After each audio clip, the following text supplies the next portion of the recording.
Did it just go live? I bet because it Yeah, told me there was an error.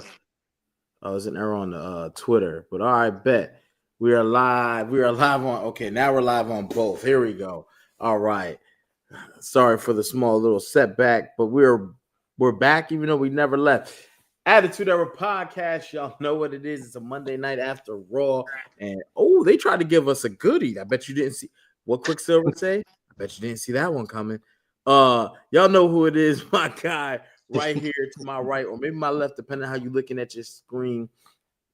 Your favorite wrestler's favorite podcaster. If you think your favorite wrestler is famous, see if you got a picture with Gamache. If he ain't got a picture, he ain't as famous as you think he is. And y'all know what it is. The undisputed podcast champion of the world, King HP. That thing sounds so good. And a special message for any, guys like Z trying to, take titles and stuff. Yeah, man. He's a dropout for a reason. He should have dropped out. He didn't. He chose his fate. But we will prove that at a later time in February. Let's talk about tonight. I bet you didn't see that one coming. Gamaj, let me ask you, before tonight started, what were your expectations for all? What did you think you were gonna get? If I were to ask you, what did you think prior to going into Raw? I mean, going by WWE standards, we have gone from the past few years. I expected AJ to start off the show, but I just thought we were gonna get a talk, and then that was it. I didn't think we were gonna follow up with anything after that. Right. But what we got for our main event, I did not expect them to do that. Yeah, I'm not gonna lie, they really took my numbers up because I definitely thought we are gonna get an AJ promo. It could be his last Raw for the Gunther thing. And oh man, look in my eyes. What do you see? A cult of person. I'll give it to CM Punk. And this is the type of surprises that Raw, both brands really need. Yeah. Where if you ask, you shall receive, especially from babyface champions. I wanted to be world champion one more time. You ask, you shall receive. That man came out. Standard edits. What up? What up? What up? Yeah, we about to get into that. I was very excited when my level of excitement went through the roof when that happened. Great promo back and forth between Punk and AJ. I ain't gonna lie. Certain matches I felt like didn't need a build up. You didn't have to. Yeah. You didn't have to. Did your level of excitement go up? Were you how was you feeling? What was you thinking when you saw this? Did you think like, oh, they're gonna do it on SmackDown? Oh, they might do it tonight. I thought they were gonna do it tonight. Pause. I didn't think it would be for the title. Yes, which is another. Hey,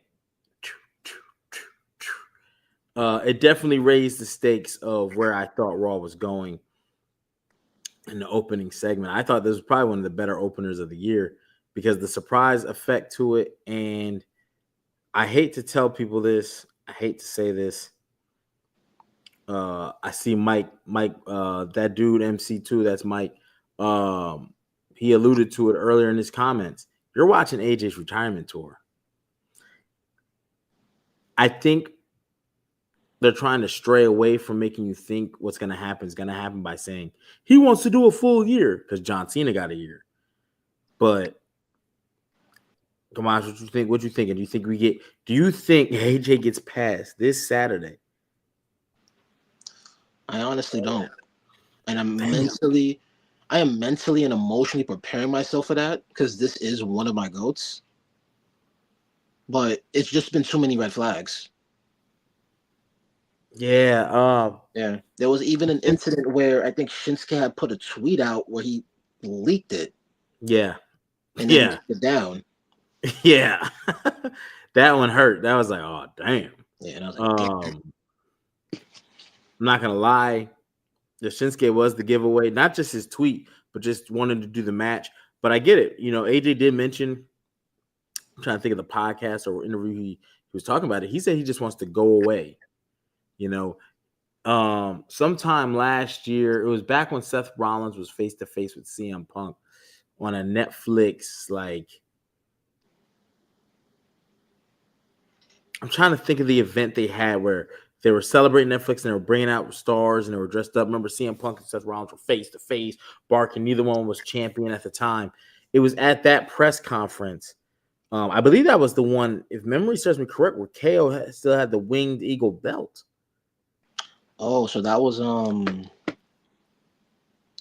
that the face off for the Netflix anniversary? No, it precedes that. Not their anniversary. Because remember, KO with the Winged Eagle was damn near last year. Yeah, but he had the Winged Eagle at the time because this was before Cody and KO did the ladder match, which was at Royal Rumble. Right. I think it was they did another post press conference somewhere else then, because I just remember seeing AJ on the stage and saying 2026 is the year I'm hanging it up. And then he talked about later, right after that, I'm not going to do the whole, like, I'm telling you I'm retiring. This is going to be my tour. One day I just might not be here anymore. I know he said that in SummerSlam. I know he said that then. I think that's what it was. Where it was like a press conference for that. I think I got it confused. My brain, I was supposed to be doing my chemistry homework. I hope my teachers don't see this. That was definitely on SummerSlam when he said that after his match with Dom. Yeah. I also think that with AJ wanting to go out the way he did, there were certain things he said tonight, right? He said tonight something about this could end my WWE career, which leads me to believe there is a chance that he does go back to TNA, whether for an in-ring performance of some sort or just to work with them in some capacity. Because that would, to me, be even though he's done a great job in WWE, he was Mr. TNA. Like, he really is the foundation, forefather. He's got a face carved on Rushmore. He won't ever have that in WWE. He'll go into the Hall of Fame, but you talk about legendary status as far as like a Rushmore. AJ's name is never going to get mentioned. Well, yeah, that. AJ in TNA was the franchise player. He wasn't really that in WWE. 100%. So I would. He also mentioned there's a lot of matches he would love to do in a lot of other locker rooms. He said, and I was like, I wouldn't be surprised if he Ric Flaired this thing. Remember, Ric Flair got kicked in his mouth right before, I love you. And he popped up everywhere else but the WWE. That man, you know what I'm saying? He wrestled everybody. Andrade, his daughter getting married, I'm gonna wrestle you in the ring. You know what I mean? Like, he just, and I don't think AJ would take it that far. Yeah. But I wouldn't be surprised if he did like a pop-up match. Someone called him out. They made a little storyline for it. He put over like Leon Slater or something to that capacity where, he goes out in TNA. He has some sort of final, like, for his real wrestling career. He ends it with because end of the day, Gunther will always say, I put out John Cena, Goldberg, and AJ. No matter what AJ does after this, he's gonna count. Yeah. Ric Flair didn't retire. They still show the Shawn Michaels highlight as if that was still his life because it was his final WWE match. So why not? We own that, right? You want to skip to the match because it just ended, and we could do that. How you feel about the match? I thought the match was great. The ending,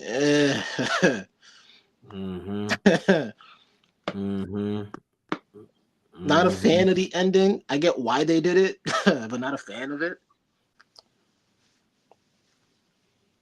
Let me say something nice because I don't think this is really warranting of super negative, but it was a letdown. Yeah, it was a letdown. It was a letdown because I understand why, and I don't think it's really the worst thing. But I just wish it wasn't really that route. But maybe we should break down why the match ended the way it ended.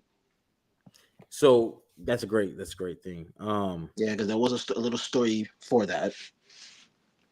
Finn Balor essentially runs into Punk. He gives him his flowers tonight, right? He didn't really do it at the end of last week. So he said I had a chance to think about it, man. I want to give you your flowers. Punk gives him some advice, and I guess Liv catches wind of it.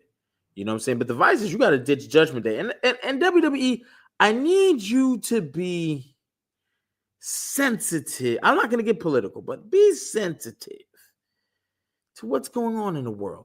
We shouldn't be saying ditch Dom Mysterio. Not that I get you, but Dom is white hot. Dom is white hot. Dom is probably the hottest guy in the WWE right now. Pound for pound. Cheer for cheer. He don't need to ditch Dom. And I wouldn't ditch Liv. I don't know if you saw her tonight. Mm-hmm. I don't know if you saw her any night. But I ain't ditching Liv. Or Roxanne. Matter of fact, Finn Balor, you were in a great position, brother. I don't give a damn what CM Punk told you. He married. I ain't married. Hey, brother, I'd rather. Anyway, let's get back to the wrestling. So yeah, CM Punk, he was like, bet, I gotta get another shot. CM Punk told him that he said something weird about there's guys who deserve a shot, and then there's guys who earned it. You're a guy like me because there's not many of us left. You are a guy that earned it, meaning guys started in the indies, blah blah blah. And Punk got in his head. Liv tried to talk to him later. He goes to Pierce. Now this is the jacked up part. Remember the Royal Rumble. They just finished building the building. Yeah. And apparently they just got all 30 spots secured. Yeah. Finn Balor has no place in the Rumble, y'all. He has no place in the Rumble. I say it. Finn Balor has no place in the Rumble. So Finn Balor said, I'm going to do this. He pulled the Thanos. You remember at Civil War, he grabbed the gauntlet himself. I'll do it myself. And he ruined a god. I mean, can we say this was a dream match? Can we say that? Yes. Okay. Yes. I wish it would have happened when Punk first got back to WWE like 2 years ago now or whatever. Yeah, but 2 years ago. Yeah. Hey, sometimes, listen, sometimes things don't happen when we want it. And just the way it is. Mm. I thank the WWE for trying to give us this out the door. Instead of just letting it be one of those things like, these superstars under your banner for 2-3 years and you never had them cross paths. That's how we know shows is wasted. Because let me tell you something, you talk attitude era, ruthless aggression, it wasn't too many superstars that were throwing hands against each other. I mean, that's how Stone Cold ended up leaving, because he was like, what, me versus Brock Lesnar in a quarterfinal match? Not even the semifinals? Or the first round? And no hype, nothing. The first round, first time ever. Yeah, Vinnie Mac was like, I ain't gonna hold you. Vinnie was tripping. Because even Stone Cold was like, but that was about a time where. Man, look, we may feel a way about Vince, and we may feel that he's a better booker than Triple H. Oh, for but sure. Vince had his faults too. And I don't want people to forget that. Oh, yeah, 100%. But here's the difference. But this was one of those faults. Go ahead. Oh, I thought you said here's one of these faults. Like I thought you was about like that incident with Austin and Lesnar. That's one of the faults. Yes, I agree with you. But here's the thing about Vince's faults. It's easy to remember his Vince pulled a Kobe in his last game, right? Nobody really talk unless they're trying to hate or nitpick. All you hear is Kobe put up 60. Kobe, the oldest dude to put up 60. Nobody talking about the 45 shots he took to get there. Right? Vince would throw shit at the wall to see if it sticks, but he was throwing a lot of shit. You know what I'm saying? So you could duck some shit. You could stand still and shit just fly by. You'd be like, yeah, whatever. Didn't even catch my attention. I forgot he threw that. But the shit that was sticking, you was like hit or miss. Because you didn't get 4 or 5 match PLEs every time. So I get what they said. I think it was Bruce Pritchard because he earned a shut the F up from me on that. They say you can't, when you put so many matches on a card, all people do is remember the main event. And I'm here to tell you, like, you'll just say anything to defend. Cognitive dissonance is a real thing, right? People will say anything to defend their current situation because they're in the situation, right? Bruce Pritchard's probably like, man, this is some of the worst booking I've ever seen. But hey, he's not gonna say that even if he did feel like that. So he's got to defend it, right? And when I see things like wrestlers not wrestling week after week after week after week after week after week after week, and you give us 4 or 5 match PLEs, of course I'm gonna critique it. I only got 4 matches. This past Sunday Night Main Event, I only got 3. And you guys shouldn't be critics. What else we gonna do? You showed us Unreal. Your man Road Dogg back there like, I don't know what you want to do. Like, come on, bro. What are we talking about? And then rest in peace to Kobe Bryant. Today is the 6th anniversary of his passing. Yeah, and his daughter. And his daughter. And all those other people that were on that flight too. We don't even know their names, but rest in peace to everybody involved with that helicopter. To Kobe family and all those others that passed away that day, man. That was horrible. My son cried. That shit made me cry. I'm like, damn. Kobe only a few years older than me. But I say that to this. So when Vince would do that, Triple H he tries to, it's like 1 or 2 arrows. It's not the automatic machine gun. I'm gonna throw a whole lot. You're gonna get hit with shots and a whole bunch gonna miss. But them shots that hit you, you gonna know them. You gonna know them.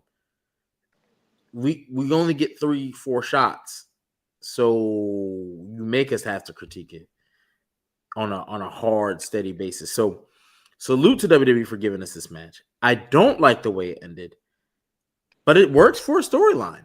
It does. I get it. I can't deny it. You want Finn to get Finn said, I'm gonna put this opportunity in my hand. Now the rumor of him going babyface, I guess that's not really that's a heel tactic. I think him turning babyface is still possible this year. I just don't think that we're planning it this soon. I think they're at a point too where Finn ain't no spring chicken, right? You gotta hurry up and you gotta step on the gas right now. Yeah. For a lot of these superstars. A lot of them are gonna come to their end soon. For a couple of reasons. One, the business ain't getting no easier, even though the schedule has dramatically lightened. I don't care what no wrestlers say, unless they're in a different company and they're doing like 130, 140 matches. When you Google, I think it was LA Knight I pulled up, and it said he did like 62 matches last year. And I'm like, damn. And we know Roman Reigns barely did any. Plus the few house shows they do. What states got house shows? They like go on a spring of them, then they chill, then they kind of do another little run of them, then they chill. Everybody ain't on the house shows either. It's like, man, bro. Yeah. I wanted wrestlers to get time with their families, but if the product's gonna suffer, you got to find out a happy medium. Just like people say the NBA is too long.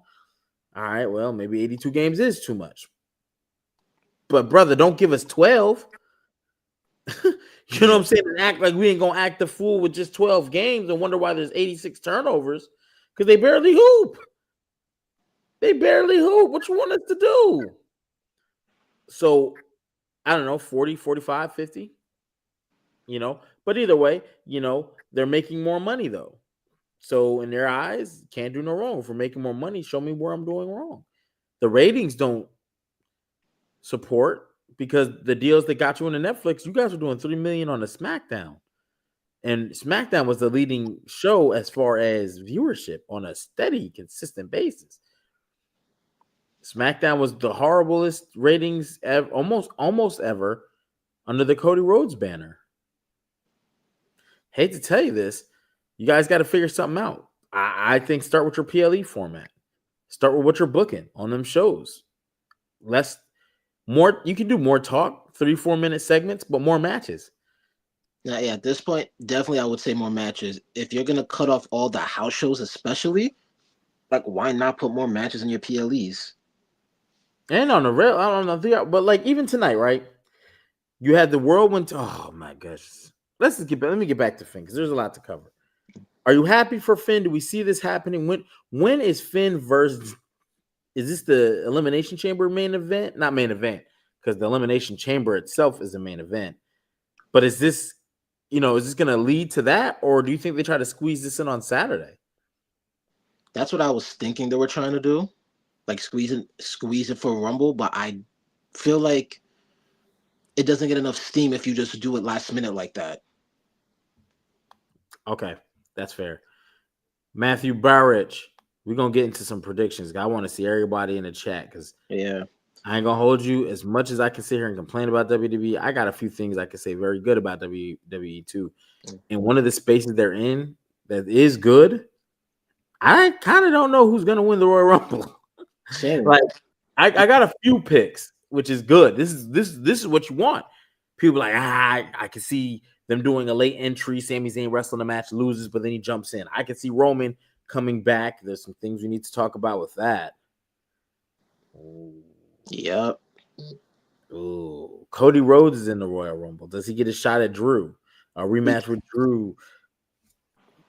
I mean, I'm gonna be honest with you. I think Cody's the most obvious who's not winning it. Braun Breaker. I'm gonna get to Braun in a minute. You see what I'm saying? That's 4 picks that I think are legit. And I honestly think the dark horse is always going to be LA Knight. If they just say, "Listen, we gotta crack this egg. The people want a cake. You gotta break an egg to make a cake, y'all. You gotta do it. Why not be at the Rumble? Last year you gave us Jey Uso, nobody asked for that. People have been asking for LA Knight, maybe not to win the Rumble, but it'll definitely throw the cards, and I think it'll get a good reaction because we all been waiting for him to do something. Then you got Obafemi. Obafemi's another dark horse. He went up, he beat the brakes off Cody Rhodes and left this man bleeding out his ear, looking crazy with both their hands raised. He looked like a loser. That's honestly a match I wish they actually completed. Drew saved his life. I wish they completed the match because I was at the match was enjoyable until that happened. I was like, they didn't need to do that. So I'm actually looking very, very forward to the Royal Rumble, at least on the men's side. Women's side too, but I think the men's have could go a few ways, and I'm very interested. And then you put the whole vision in there. Are we going to see some dissension in the ranks? And that's why I don't know if Braun wins it anymore. And he was one of my favorites. I would say he still is, but I think that kind of gives away that he may not win. Because there's definitely going to be a betrayal where one of them kicks the other out. Vinny, if you want to see how fast I can throw my remote through the wall, let Logan Paul win that Rumble, bro. I'm telling you right now, WWE viewership would drop. That should look like a crypto market. You're gonna start seeing me do reviews for AEW if that shit happens. Yeah, there's just some things I can't take. If I can't take it, what's the thing? If you can't take it, you can't take no more. You know what I mean? Like whatever it is, don't do that to me. You know what I mean? I do think Logan Paul could be one of the final 4. I believe he was last year with Jey Uso. I think so, yeah. Dom Mysterio and Cena. And Cena. Yep. That was the final 4 last year. So it could work because let me ask you this. Now that we know, sorry for skipping around, y'all. Now that we know the Vision is in the Rumble, courtesy of Adam Pearce's ass, we're going to get to him in a minute. Can you predict the final 4? For the Rumble? For the Rumble. Because last year, let me keep in mind, CM Punk, Seth Rollins, Roman Reigns were all in the Rumble.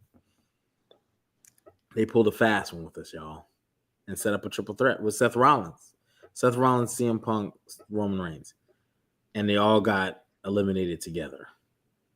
Right. Punk would have made the final 4 if Logan didn't take him out. Yes. So I think with the Vision being in there all 4, and tonight, one thing that the solidarity that the Vision was trying to do, backstage, they had a huddle, a powwow, a meeting of the minds, right? And Logan Paul at the forefront of this thing was like, basically, Braun Breaker, one of us needs to get to the end. One of us needs to win it. We need to work together. We have the advantage. And he could have left it there because that's what I thought he was going to do. And he was like, yeah. And one of us has to win. And that person is, he said, Braun Breaker. He said, Braun Breaker. You cool with that? You good with? Are you good with that he said that, or do you feel like he's full of shit and he about to turn on the Vision? I think he's full of shit, personally.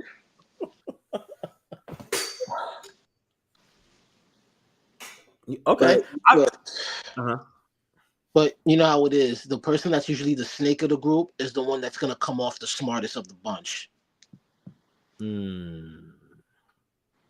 Okay. That being said, Logan Paul, going back to his start with the Vision, he knew about the Masked Man like more than Paul Heyman wanted to. Like, he was like, "What?" I can't remember exactly what Logan Paul said back, but before Austin Theory revealed himself. But Logan Paul had said something to him on the couch one time, like, and then we can have the Masked Man come out, right? And he was like, "What? What do you like?" He's like, "Oh, no, we don't know him. Oh, okay." Like it's a thing, like, oops, and then at the same time, like you just said, Logan Paul spearheading, hey, Braun Breaker should win, getting everybody to do that, because we get everybody to eventually everybody, in theory, y'all the last four. We agree Braun's gonna win. There's no need to fight this out. Everybody just jump out the ring. Yeah, which is not gonna happen. It's not gonna happen. So he could be orchestrating the orchestra on this, right? Pulling the strings, dancing, even making moves that Paul Heyman doesn't see coming.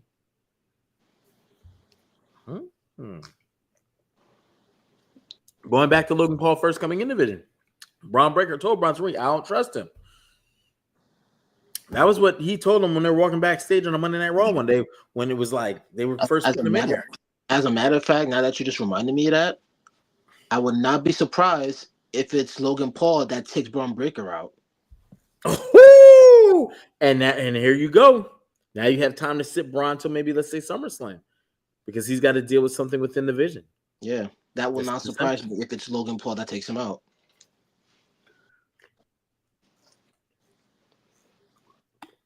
I do agree that might be where we're headed. And WrestleMania is Bronson Reed versus Logan Paul. I'm not mad at that either. Because you need your surprises. Speaking of surprises, Adam Pearce keeps getting these phone calls. I don't know. Can we just cut the BS? Who's on the other line? Who is using his anytime minutes? I don't know if you got the old school plan. Y'all remember the old school plan? You got till 9 o'clock. Anytime minutes. You got to call me after 9. The weekends don't count. That was all free minutes. T-Mobile came out with the rollover. I don't know if he's using that. I don't know if this person has a rotary phone. I don't know. But he might have the bat phone. You know what I'm saying? For all I know. It's Chris Jericho on the line because he's on the A. Don't be surprised, homie Joe, if they say it was Chris Jericho the whole time whenever he does finally get released. If that's ever a thing. Yeah. If that's ever a thing. We've psyched ourselves out for... I don't even like saying Jericho's name after the way that first anniversary Raw went. I was waiting to break the wall the whole time. And when that shit didn't happen, I saw produced by Paul Levesque and all the other dude name. And I'm like, all right, like, come on now. Like, hey, bro. And it didn't happen. I was like, I ain't putting no Jericho. I'm not doing it again, But Jericho also said if he came back, he wants to come back with a different gimmick. So I wouldn't have expected him to come back with that. I mean, fair enough. But Adam Pearce played it. See, and that's the thing. Adam Pearce played into it. Remember, he's like, that same anniversary Raw, he did a promo saying, like he was like walking down the street getting his steps in or something. And he was like, which person could break the walls down trying to become champion or whatever? Because they had like, a match to see something. So I just, is Brock in the Rumble? Is Brock in the Rumble? I don't think they announced him. He wasn't announced. If he is, he wasn't announced. They really didn't announce a lot of people for the men's side in terms of who's in it. I think they're still trying to figure out what they want to do, and it's it's them not. Could we get into that rumor? Yeah, we could do that. All right. Roman Reigns. Roman Reigns said they announced him for the Rumble tonight with just a picture. And I've seen a couple things, a TikTok video kind of talking about this, and I've seen some stuff on Facebook and a couple of groups. Dissension in the ranks, which is one of the reasons we haven't seen Roman Reigns in the buildup, supposedly, hypothetically. I don't know. I'm not on. Who turned this light on? Anyway, probably the little people. I got midgets running around here. The dissension is this, right? And come on, just jump in at any moment if I'm telling something that I got the story twisted or whatever. Roman Reigns essentially want to go back and do Cody versus Roman 3. Thank you. You saw that light went off, right? Like I saw that. Yeah, I did. It's probably one of the midgets. I told you. I got 4-footers in here, and so like Roman was looking to do Roman Cody 3. Cody going heel. I guess we're going as champion, right? Triple H wasn't looking to do that. Roman Reigns petitioned to family, essentially, The Rock, higher ups at TKO, WWE potentially, I guess. And then he, yeah, I got the military instincts, bro. And then I guess Triple H took the belt off Cody entirely, so this way no one could force his hand. And since then, we haven't seen Roman Reigns, they're saying, and there's this tension between them. I don't know if this is real or not. I do know it's abnormally weird not to go into one of your 4 big pay-per-views without Roman Reigns. I mean, damn, when was the last time we saw him? War Games? Yeah, War Games. Let me make this perfectly clear to people. I know people are gonna give me shit. But you tell me,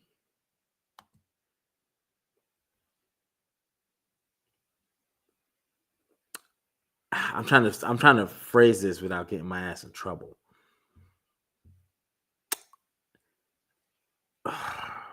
Okay, here it is. I'll just be kind of blunt about it. You're gonna tell me, well, Roman Reigns has leukemia, and I'm gonna tell you, how do you know it's not a work? I hoped it wasn't a work, because I hate when people use that level of sickness to have them depart or get them a cheap pop to get them over. But I've always considered it, even though I hope that's not the case. I go off what they tell me on TV. However, I do know I watched a show on Netflix, right? It's called Unreal. And I have no idea if it's real or not. No one can tell me, because people are like, you could tell because... Do tell. I've had a couple of family members pass away from cancer, and I'm sure many other people have. And I don't know what their relationships are with them. I would like to think we don't gamble with those type of things. I would like to, as much as I would hope it is fake, because I would hate for him to have it, right? Like it's kind of like, so wait, you want him to have leukemia? You know what I'm saying? Like, no, I don't. I want him to be healthy, but so I don't know what it is. I don't know if I just think it's within the realm of what WWE is willing to do. And then in 7 years, talk about it on some damn DVD, or not a DVD, but a streaming platform service. Talk about one of the greatest hoax of all. Like, I was a grown, like, okay, how many other gimmicks did the WWE get you with?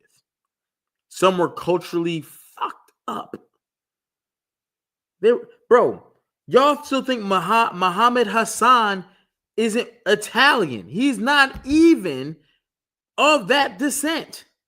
And he still gets hate mail to this day. And he is not from that region of the world. He is not Muhammad anything. He's Michael, I forgot his last name, and he's Italian. He took the hate mail. He lost his fucking job.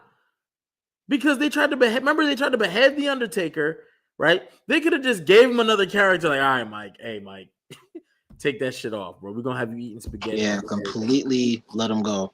They completely let him go over a character they gave him. Yeah. That he did so well. Get the fuck out of here. One job fires you. You know what I'm saying? Like, don't tell me this is beyond the scope of the WWE. It isn't. They told me the fucking one-man gang was black. This big-ass, head-shaven white biker was fucking black. And here's the worst part of why I'm saying it with such emphasis. I believed it because I was little. I ain't know. They started saying things that really didn't make sense. And I was like, well, why would they say that if it wasn't real? They said this man was from the deepest, darkest parts of Africa. And he was light-skinned. Bro. They sent him on regular TV. They did the same shit to Pee Wee Herman. You know what happened to Pee Wee Herman? He went crazy. He started beating his meat in a movie theater because he was never, what was his name? Paul Rubin? Everywhere he had to go, he had to be Pee Wee Herman. Ha ha! Hey, boys and girls. Yeah, everywhere he went, he was kayfabe till it drove him crazy. The King, the African Dream, was the one-man gang, a white biker. They dressed this man in a dashiki as a playoff of Dusty Rhodes, the American Dream, because he got his character from a black guy, and he had such bravado and such swag. So instead of having the American Dream, who they felt like was playing the role of a black guy, they put a white guy to play. Yo, this dude, Robert Downey, our shit. Robert Downey playing the role crazy. of playing the dude who's playing.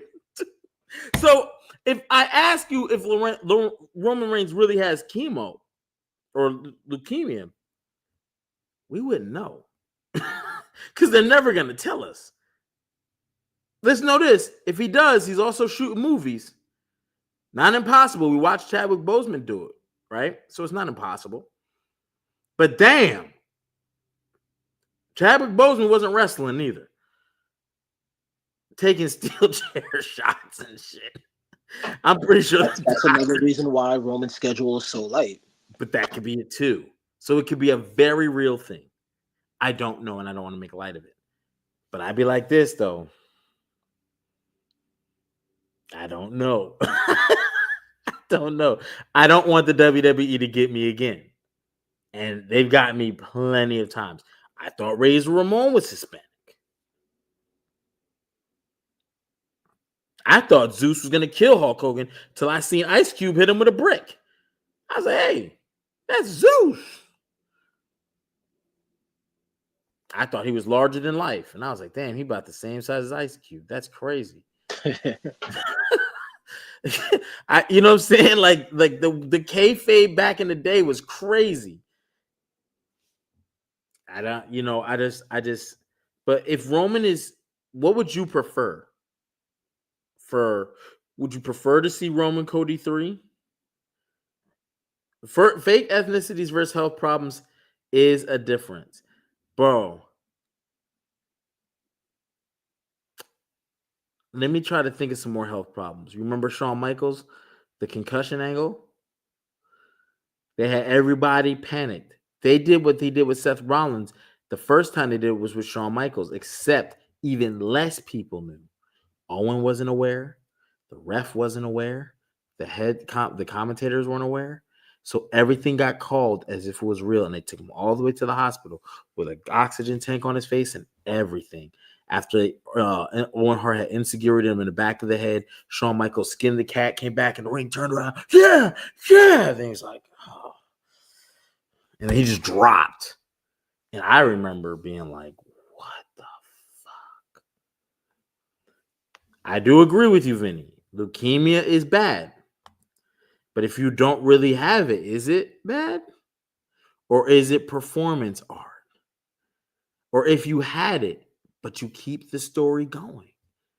Paul Heyman's in his corner. This is the same guy that had Sandman take a cigarette to the eye and walk around for weeks in real life, bandaged. Well, he didn't even go out. He He had Seth Rollins when he went out. You better be on crutches, even to pick your daughter up from daycare. I think it's dishonest, and I think it's better we never find out the truth of that. That's it. Because let's call it what it is. During his big dog run, Roman wasn't over. People did not like Roman at all. It took for the leukemia announcement for him to kind of get a break and get over. Because like when he came back a few months later, they started booing him again. But the fact that happened and we all fell for him, we don't wish that on anybody. You take 100%. That away, but if you take that away and then we find out you lied this whole time, I can't even respect you as an entertainer. It's like we can't even respect you as a man, let alone the company for letting that run through. So let me ask you a question. Do you think movies and shit that have wheelchair victims should get real wheelchair victims and not people to act like they're in a wheelchair? You remember Drake played in Degrassi as a wheelchair dude. Harold Perrineau played in Oz. That dude, I really thought he was handicapped. That was the first time why would you get a real guy who could walk when there's plenty of people in wheelchairs? No, that's different because these are fictional characters. It's not like they're doing like something. Okay. Roman Reigns is a fictional character, brother. I mean, that's how deep the WWE got us roped in. Like, that man's name is Joe. That man's name is Joe. Roman Reigns has cancer. So, Joe ain't got shit. Joe don't even have asthma. The problem is when he did that promo, he used his government and made it seem like it was legit. That's the problem too. But he's an actor. You remember when Shawn Michaels told us he lost his smile? Michael Hickenbottom didn't tell us he lost his smile. Shawn Michaels. Yeah, but if I remember that promo correctly, Shawn wasn't like, my name is da-da-da-da-da, this and this. But Ron was like, my name is Joy Anoa'i, the ABC. I have a family. You know what? I do think he did. I don't really remember how he worded it, to be honest. Yeah, I have to go back and watch it. You could be very correct, and I see the comments too. I don't put it past him. I want it to be a word because guess what? I don't want Roman Reigns to have cancer for real. But damn, WWE is pretty good, right? It's just I wouldn't put it past him if they did because Shawn Michaels cannot use his government name. You cannot be called the Heartbreak Kid, Mr. And you talk about my last name, Michael Hickenbottom. That shit ain't gonna work. I thought that was kayfabe when I heard his real name in real life. Like, his name ain't Hickenbottom, bro. Why would you make that up? His name is Shawn Michaels. It's nothing even. That's not a crazy name. His name is Shawn Michaels. No, his name is Michael Shawn Hickenbottom. Oh man, imagine. I mean, that'd be like someone saying King HP's name is Hall Pringle and shit. Like, shit would be crazy, right? I mean, who's the Hickenbottom kid, the Hall Pringle kid? Like, there's people out here with some wild last names. But again, would you prefer? I don't even know where. Okay, if Roman has his way, we know what we're getting, right? Do you see Drew's WrestleMania moment? Like, do you see his opponent? Is it clear to you? Because to me, it's not. I don't know. There's a couple options for me of who it could be. One big one. I wouldn't be mad at a Drew versus Orton match, personally. I don't think we get that, but I wouldn't be mad at that. And the thing is, if let's say that they do Cody and Roman Part 3, me personally, I don't think you probably don't even need the belt to be involved for that, to be honest with you. You have to. I just feel whether you involve if you added the title picture to it or not, the ultimate goal that needs to happen, Cody has to be healed. If he is not healed, throw that shit away. You know, when I hear Triple H say that, because he mentioned that too. Roman doesn't need the title. He's bigger than the title. This is coming from a guy who refused to relinquish the title and always used the title to have it, to make the moments bigger. So I don't believe him. Because if that's the case, Cody don't need a title to do a lot of his matches that he did. That first year he gave us, Cody was flat. And I've started to come to this. I think someone said this on the pod, like, just because, or somewhere they said this. just because they're a wrestler doesn't know that mean they know how to run a wrestling business. They be no because think about this: Vince McMahon started running a wrestling business and turned it into a conglomerate. What wrestling business did he have prior to his father? None. None. He never stepped in the ring. So I mean, so there's a couple reasons why I can combat that. One, well, granted, I do agree. I don't think Triple H. He sounds hypocritical when he says that. Yeah. But the thing is, one thing Triple H wasn't or didn't have, and also what Cody didn't have, none of them had a 3 to 4 year title run. Neither of them did. And then to also add on to that, let's not forget the interview Punk had where he said the title doesn't matter anymore. So do they really need it? That's the WWE's fault for that. No, and I agree. But in today's era, does it really need to be? It's not going to really elevate anything because of that interview. It would. It would. If those two matches with Cody Rhodes at 39 and 40 WrestleMania respectively did not have a title, then that means there is no story. Right? Well, I don't mean then. I mean post Punk's interview. Because he put that out there. That wasn't put out there then. Punk isn't telling the truth entirely. He has a good point, but it's not valid. Tonight, we talked about this earlier, and maybe it's just me. When he said, but it won't be that, it'll be it'll be for the World Heavyweight Championship. It elevated the match. And these are two legit, but if I want to see it, I want to see it for the highest prize. I don't want to see it for no Ulafala. I don't you can fight solo for the Ulafala. Don't nobody care because you can't fight everybody for the Ulafala. Only certain people that works for. But the world title, that shit'll have Finn Balor turn into the demon. He put Nikes all over CM Punk's stomach tonight. I do think it elevates. I definitely think it elevates.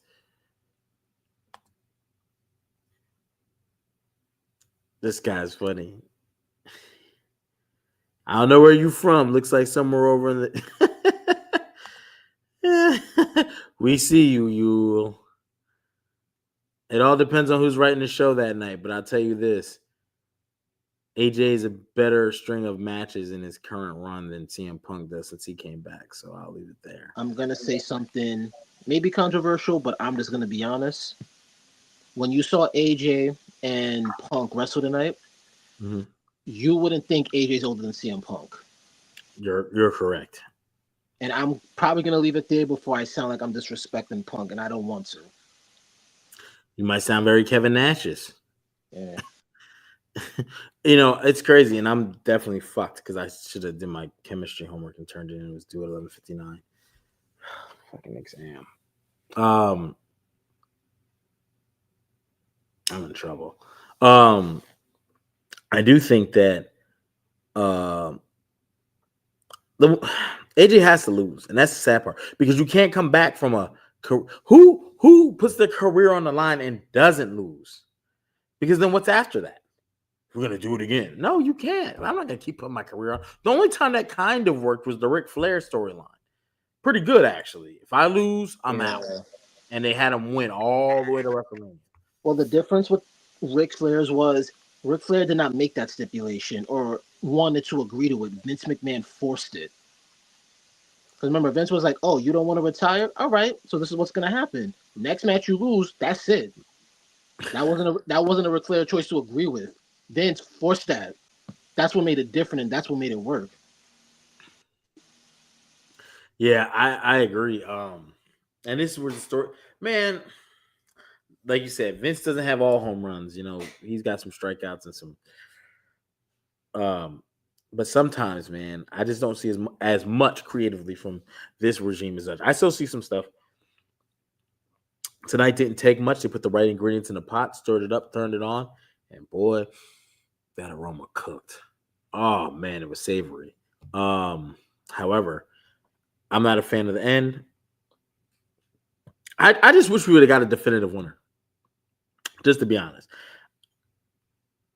I get it though. You don't want your world champion to lose, and you don't want AJ to lose before Saturday. Can't have it. And if that did happen, AJ wasn't gonna win the belt. Because let's say even if he won, and he faces Gunther. You think they're gonna main event Gunther at Mania with Lesnar? Granted, yes, I want to see the match, but they're not gonna put the belt on. And it makes it Yeah, even more obvious he's beating Lesnar if that's supposedly Lesnar's last match if he's considering retirement from what those rumors were stating prior. you're right. I also think Gunther can't lose in the next near future. Um, because he's outside of Drew. Those are your two biggest heels, and there's one on each show. So Drew shouldn't be losing. And if he does, it's a weird situation to have Drew lose right now if he has a match. Just don't have Sammy win. That's all I'm saying. Actually, let me ask you that: if Sammy beats Drew, are you ranting on the next pod? Yes. Yes. The only thing I'll say this, because I'll give pros and cons. There'll be more cons than pros, but Sammy will always give you entertaining matches. Right. But it's not about the matches, right? I can't see the 1-2-3 kid as a world champ. And when it wears it, it's like I ain't gonna lie, I didn't like how Brock Lesnar squashed Kofi Kingston. But I was also like, all right, cool. I'm not into the Kofi Mania. I don't think high flyers. That's what's funny. Controversial take. I liked it. The squashing of him? Yes, I liked it. I didn't like it. I have my reasons for that, and it's an unpopular opinion, but I have my reasons for that. Fair. I just think that with Kofi, you could have beat him hard. Pause. Damn, that's crazy. Hey man.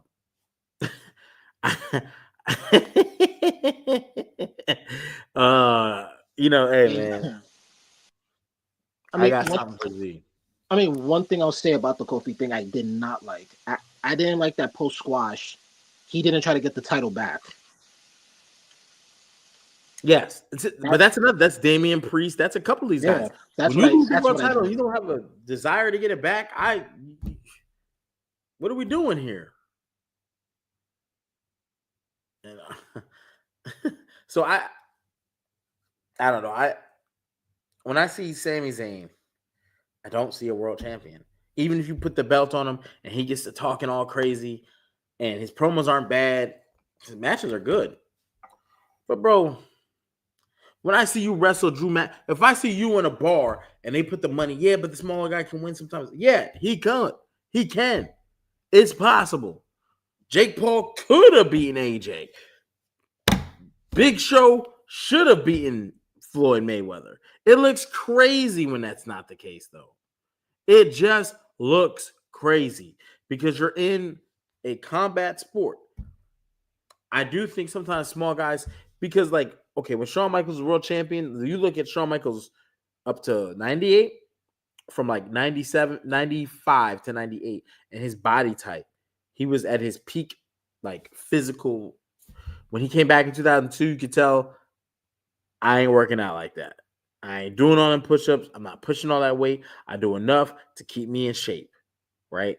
I got the dad bod. I got the wrestling dad bod. So I'm not like fully dad bod. I got a good physique. I can take my shirt off on any beach, right? But it wasn't like it was in 98. It wasn't that. Right, yeah.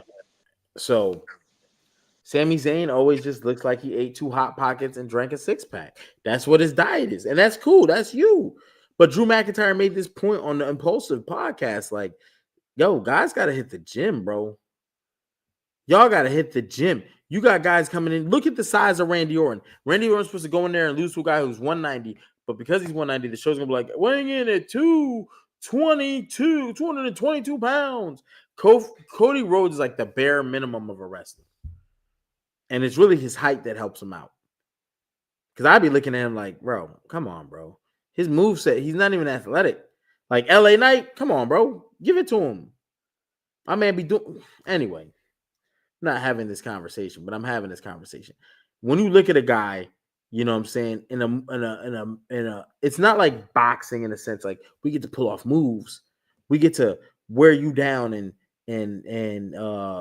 you know, do move sets and try to focus.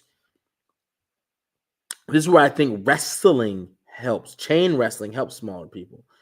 You know what I mean? This is why Bret Hart can get over. Because look, Dean Malenko, CB, You know what I mean?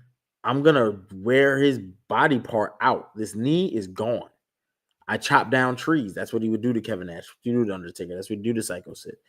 I don't see that with Sami Zayn. And that's a lot of wrestlers today. They don't really work body parts. So when you got a guy like Sami Zayn, I do believe Sami Zayn should be in comparison with Razor Ramon. I think he's that good. I think he's great promo. I think he could be a world title contender. He's just a guy who never gets it, and that's perfectly fine. Mr. Perfect's going to be in the Hall of Fame, and he's better. Mr. Perfect got a better career than some. He got a better. Mr. Perfect has a better. Mr. Perfect, Razor Ramon, Ravishing Rick all have better careers than Jey Uso thus far as singles. That's true. As singles, and Jey accomplished more, technically speaking. But it's not about, you know what I'm saying? So I just if Sammy does it, I'm not gonna just shit the bed. But So let me ask this, because this is kind of like a little experiment I ask people. Between Sami Zayn and Kevin Owens. Oh shit. Who do you feel? I mean, granted, Kevin Owens has been a world champion. But if you had to choose between the two, if neither one was ever a champion, they come in your company, who would you rather be your face to be champion first? Oh shit. And there is a reason. And there's a reason why I'm asking that. Kevin Owens. Kevin Owens? Yep. Okay. And it's without a doubt. Okay. Kevin Owens has a rough, tumble, rugged moveset. And that is a moveset of a champion. He has a pop-up power bomb. He has, with his body type, he has that cannonball off the top. So I got two ways to finish you: aerial and like with a power move. You know, he uses the stunner as well. I have three finishers. When you watch his moves at the cannonball, he's using his weight to dominate the match, as well as being a bruiser as far as his style. Kevin Owens, again, we start getting towards the high flying acrobats. It's hard to be a high flyer and keep that. Like Bret Hart was a little guy, no high flying moves. Shawn Michaels had some, but very reserved. The moonsault, the elbow, that's pretty much it. But when he was younger, guess what he had? A lot more aerial moves. And guess what he wasn't? He wasn't a world champion. So your moveset's going to reflect this. When you're flying around, I'm going to jump over the top rope. I'm going to jump. I'm going to skydive. I'm going to run through the rope, suicide dive. I'm going to do this. I'm going to do that. I'm going to do all these moves that don't really, you know what I mean? High risk, high reward, but they only really work for Rey Mysterio. And Rey Mysterio doesn't really have any major, like, runs of a championship that people are like, yo, that one Rey Mysterio world title run was crazy. No, hell no. Ain't nobody going to say that. But they'll say that about Bautista. Bautista got and Rey Mysterio got beat up by Bautista in that run, but they won't say that about because he looks the part. His moveset looks like him. Kevin Owens has weight behind him, and he does the cannonball into the corner. He has the pop-up power bomb. He's got a lot of moves that he even has that behind the back arm DDT when they let him do it. He has moves that's like, we're done. That's my champion. Because he's going to beat the shit out of you. He's a brawl fighter. He's a bar. Like Sammy looks like he had beers. Kevin Owens looks like he had liquor, and then he beat the shit out of everybody standing there drinking them beers. Right. Like Kevin has the look of someone like he could hold his own in a bar fight. Yeah. Yeah, and he's going to. His moveset is becoming of a power move guy. Sammy's is a mixture of things, and that's why he's entertaining. Don't hold me down. Don't hold me like very entertaining. Chris Jericho falls under this line too. People talk about he's the first to do this, the first to that, but a lot of his world championship a lot of the matches they talk about are when he's not world champion. Yeah. So I say this with Kevin Owens because, and I'm not saying I don't disagree, I do agree. Vince McMahon always like praised Kevin Owens as a wrestler. But this was the problem. His body type. Yeah, Vince never wanted to make him the guy because of his body. Yes. Vince also said the same thing about Ravishing Rick Rude. And this is why I tell people if Kevin Owens had like an AJ Styles kind of body, he would have been like the face of the company. Say that again. If Kevin Owens had whose body? Like AJ Styles, for example. Oh, you talking about AJ now? Yeah. Oh yeah. If he was something around that type of body for sure, type, he for would have been sure. the face of the company. Because outside of Owens' body, he has everything else in a wrestler usually would want. Yes, believability, promo, in ring work, selling, the merch, catchphrases. You could start a company with Kevin Owens. Yeah. You won't be WCW or WWE, but you'll be TNA or ECW. Yeah, and I'll say this for those He's the who maybe first. aren't familiar with Kevin Owens prior to WWE. If you saw him like in the Indies, Kevin Steen, because that's who I know. Yeah, Kevin Steen, demon. nasty, and that's the thing that I think wrestlers. I mean, I'm just gonna be honest, man. People might be like, "No, it's a new line." After the steroid era, even before the steroid era, little guys weren't a good. Very hard for them to get over. When they did, they were real wrestlers, though. Like they had skill sets out the ass, not just wrestling whole. Like they could, like Bob Backlund, collegiate champion. Brock Lesnar had that anyway, and then he went to the UFC and super solidified it. And you see how googly eyed Vince got over that. Yeah, Vince used him as an attraction because, like, I mean, that brought he was hell of validity. Yeah, he was the first and only person to go from wrestling to MMA and be the champion multiple times. Dominant. Yeah. They had a sports. Brock was something different, bro. Look, this is why to this day I will always say he doesn't get enough credit for adding validity to wrestling. Yeah. So going back to the Sammy thing, Drew should win. I don't mind if Sammy does like a quick title run. It's not, again, Sammy still has a lot of intangibles that I could go with. I'm not gonna shit the bed if he wins, but I was more upset that Jey Uso could win the Sami Zayn because Jey Uso does not have those intangibles. You see what I'm saying? I would say I wouldn't even say Jey Uso has the body type. Jey Uso just had the fan base. But on Unreal and the purchase sales, because they go both. Well, this is the thing. On Unreal, Paul Heyman said something that was vital. He was talking about Penta, and he was like, 2 things you got to listen for. One, when they come out, that's just their superstar pop. The next is when they're making their comeback during the match. And they were just as high on Penta then as they were when he came out, which lets you know they're rolling with this guy. They're riding with this guy. They're going with him. It ain't just the energy and the pop in the theme song that comes out. This is the guy they want to see win. So when he's done, the crowd, no, Sierra Romero, they're going crazy. They don't do that for Jey Uso. He's got to do the thing, and it's the thing, and that's the thing. And they keep going back to the thing. If he's not doing the thing, there's no pop. It's flat. They don't care. But he's very fun to watch with the intro. He's got one of the best intro. He got the best intro right now until Trick Williams gets a little bit more popular. Yeah. Because when wrestlers dance to your shit, Randy Orton can't even help him. So that shit, I played that shit in the car when I be driving to Georgia when I gotta go to my other site. I'm glad you said that because what makes it spooky? Trick is getting that now, and he's not even a baby face. No. When he's a baby face, it's gonna go crazier. Yeah. So as he grows, pause. It's gonna, and Trick has gone against the McMahon thing. Vince McMahon didn't like wrestlers wearing white. Trick looks like $1 million when he comes out in that all white. The eye winking to the camera. He just like, I'm a star, motherfucker. Yeah. I'm here. I am here. And I didn't really realize how over he was. So I started going to social media and seeing it firsthand. Yeah, he's over. Go to your TikTok. If you got TikTok, go to TikTok, type in Trick Williams and watch all these bloggers start talking about him. And all these women like, oh, who is this? Y'all always talk about John Cena and shit. Y'all ain't never talk about no Trick Williams. And it's crazy. It's a thing. So Another thing I'm happy they did with Archie them. said he was moisturized.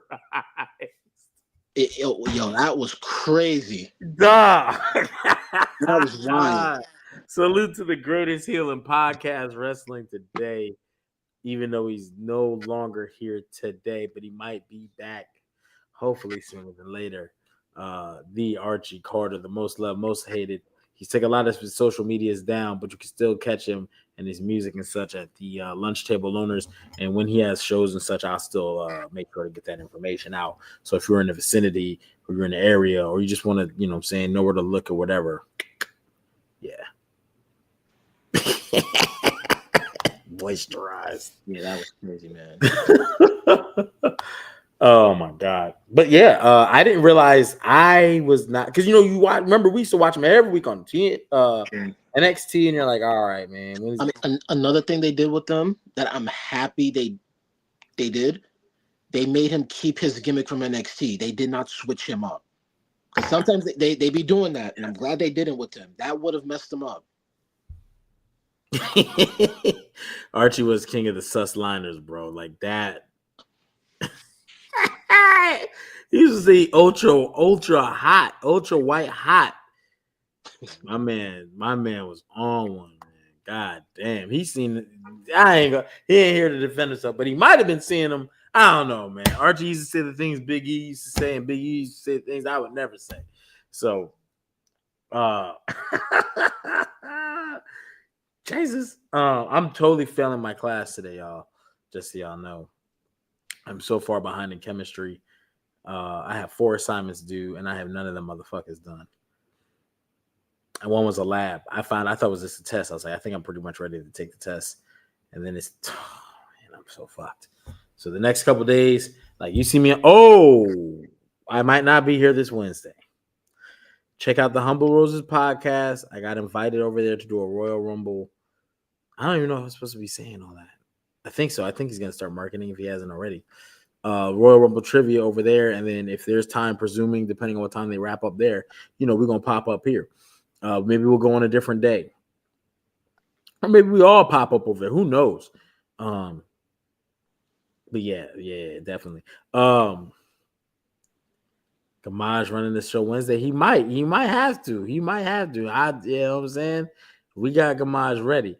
Hey, question. Fatal 4-way for the number 1 contender tag match. Humble Roses, Dallas Cash. It's another very good podcast. Humble Roses. You can check them out on YouTube, Twitter. Just Humble Roses podcast. Very, very in-depth wrestling knowledge. I would definitely say he has more wrestling knowledge than I do. Probably by far. When it comes to WWE, I would say no, but he goes into New Japan. He watches a lot of indie wrestling. He's well-versed, well-versed. Dallas Cash is. That was my opponent for the battles that we had on the Wednesday Night War that I had. Unfortunately, I did not perform at my peak, and I ended up losing. But, very good dude, very good brother, very good podcast. Very good, very good. They just recently had Santonio Marella. They recently had, oh my gosh, D'Lo Brown. They had D'Lo Brown about a month ago on there, doing this thing. Yeah, Vinny. Yeah, tell him. Yes, but I'll check it out. Shoot me the DM, Cash. Yeah, Cash.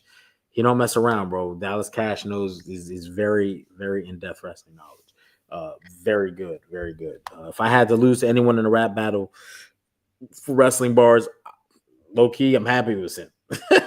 You know what I'm saying? Because I'd rather lose to a guy that has an in-depth ability on top of freestyle ability on top of a great skill set than someone who's like, I just watch a couple main events here and there, and I just said a bunch of cliche things, and everyone said, right.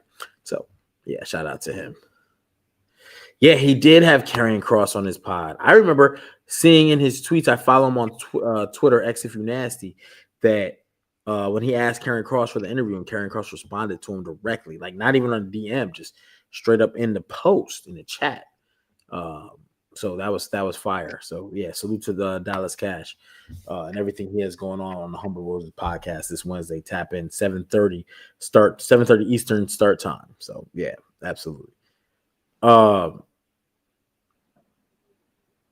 For women's, are we going to talk about the women's 6-woman tag, or the fatal 4-way for the number one contender for the tag belt? Yeah. Let me get the fatal 4 out the way, because I didn't like that no one in the Vision was a part of that match. Let's talk about it. I didn't like that one bit, and this is supposed to be the faction I'm supposed to take seriously as the next threat. Like, at the very least, put a tag team belt on one of them for. I agree with you so harsh, like hard, pause, whatever. There is nothing. Yeah, the tag team is not like, you have to eventually unify those tag belts and make one just like the women's, because tonight's matchup, the Americanos, like the Americano Grandes or whatever. Yeah, that El Grande Americano team. I don't know their names. The New Day, the Creeds, Otis and Tozawa. Otis and Tozawa win. They're going to go on to face the Usos. In what world are we like looking forward to this? I'm okay with it because at least it's something new and they earned it. But you didn't have any top teams in there, which is the comment that dude Mike, you know what I'm saying, has made. Oh, so you don't consider the New Day a top team? No, they are, but they're not. Oh, they're not currently hot. Is that what you mean? No. That's what I should correct myself, because they are a top 10. You're right. They're just not currently hot. They're just not. I'm not. It ain't like what it was years ago. Right. That's and they've been fledgling ever since. New Day has the most wasted heel turn. I would agree. Yeah. New Day corny as fuck. Actually, let me ask you this, and the chat can chime in. If the Vision was in this match, who are the 2 members you're putting in that match?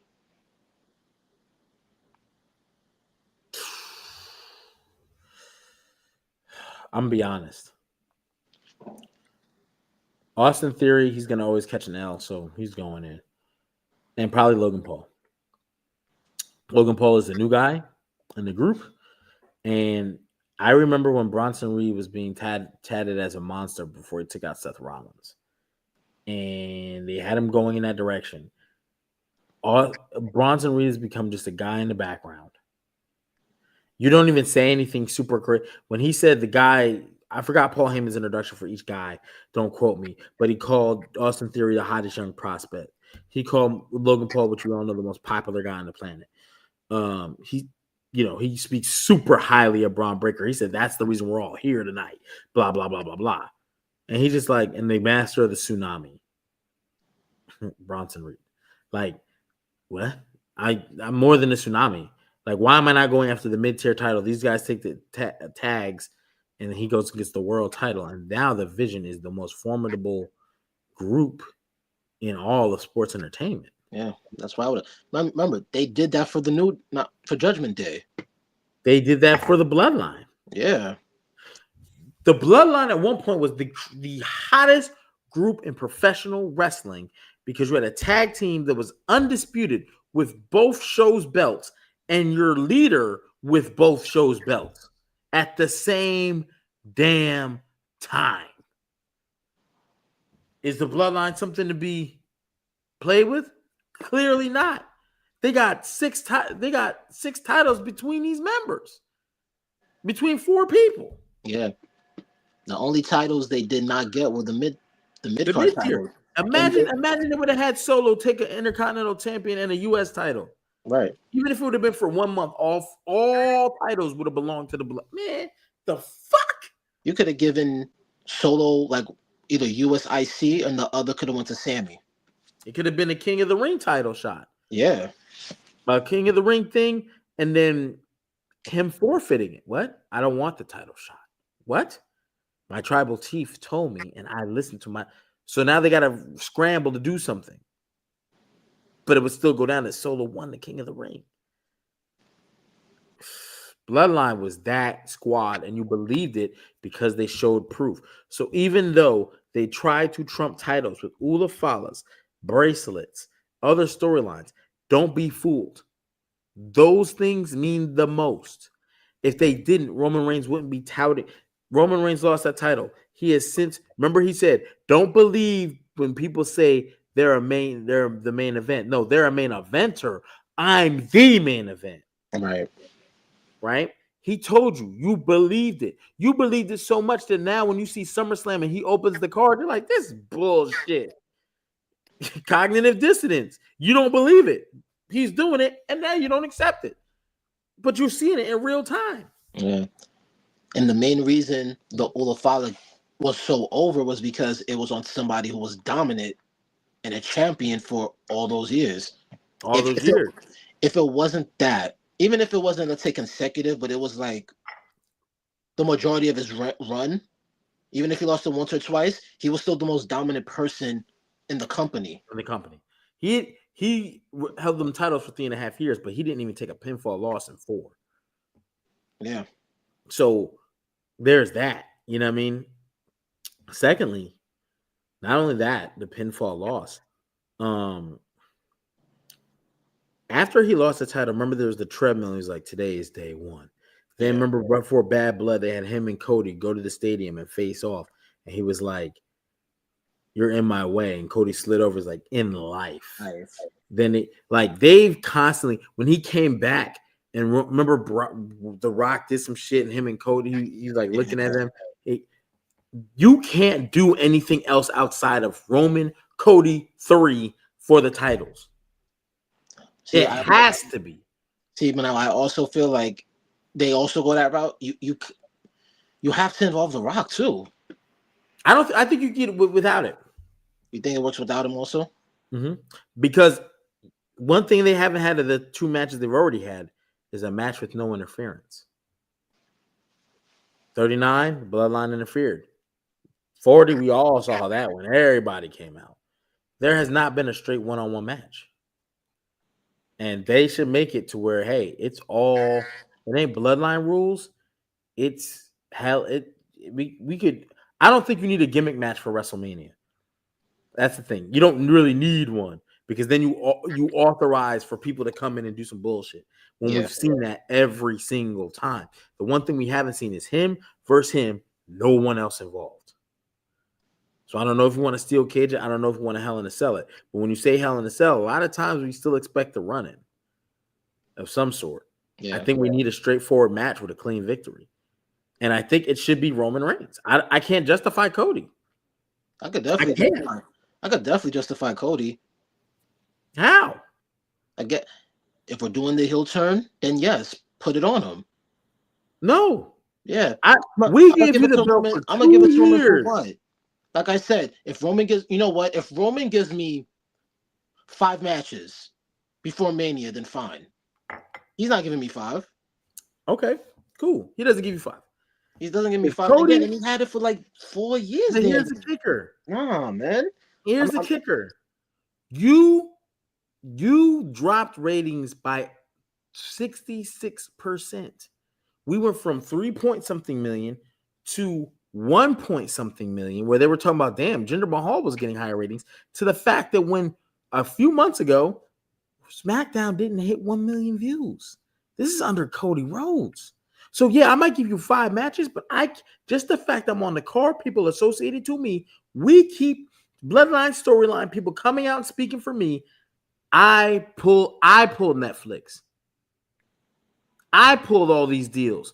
I pulled so many deals. You went on a signing spree.